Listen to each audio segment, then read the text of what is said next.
आज से लगभग 42 साल पहले की बात है। सन 1979 में यूपी के इटावा जिले के उपराहा थाने में शाम को परेशान सा दिखने वाला शख्स घुसा। उसने संकोच में इधर उधर देखा और हेड कांस्टेबल के पास जाकर खड़ा हो गया। अपनी कुर्सी पर उड़ते हुए हेड कांस्टेबल ने सिर उठाकर देखा। सामने एक दुबला पतला ग्रामीण खड़ा था।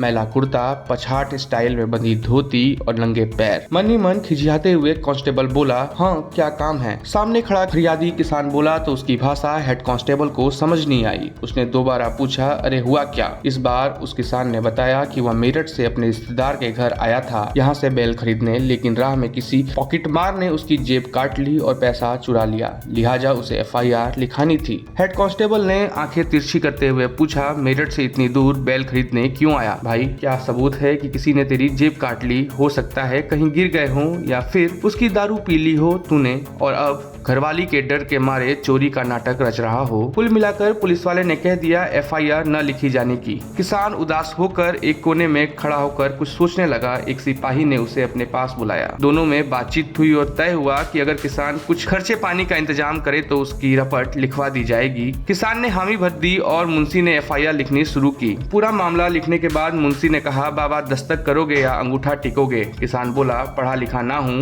अंगूठा ही टेकूंगा। सरकाया और सियाही वाला पैड भी बढ़ा दिया। मायूस से दिखने वाले किसान ने जेब में हाथ डालकर कुछ निकाला तो एक मुहर और कलम निकली। मुंशी जब तक कुछ समझ पाता उसने सियाही के पैड से मुहर पर सियाही लगाई और कागज पर ठोक दी। मुंशी ने कागज घुमाकर पढ़ा। मुहर लगी थी प्रधानमंत्री भारत सरकार।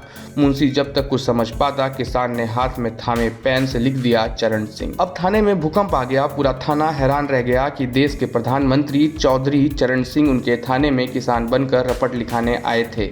बहरहाल जो कुछ हुआ था उसे आधार बनाकर पूरा का पूरा थाना सस्पेंड कर दिया गया। इस घटना के बारे में इटावा के निवासी कहते हैं कि चौधरी साहब इसी तरह औचक निरीक्षण करते थे। उस दिन थाने से कुछ दूर पर उन्होंने अपना काफिला छोड़ दिया था। सड़क किनारे एक खेत से थोड़ी मिट्टी उठाकर अपने कुर्ते पर रगड़ ली और जूता उतार कर नंगे पैर ही थाने में पहुंच गए थे। रिश्वतखोरी की सजा पूरे थाने को मिली। फिलहाल अब उसरहार थाना जिला औरैया में पड़ता है। यह पहला मामला नहीं था। इससे पहले भी चौधरी साहब यूपी के CM थे। तो इसी तरह किसान के वेश में थानों और सरकारी दफ्तरों का असली हाल भांपने निकल पड़ते थे। फिलहाल इस खबर में इतना ही। खबर स्टेशन के लिए रोशन की रिपोर्ट।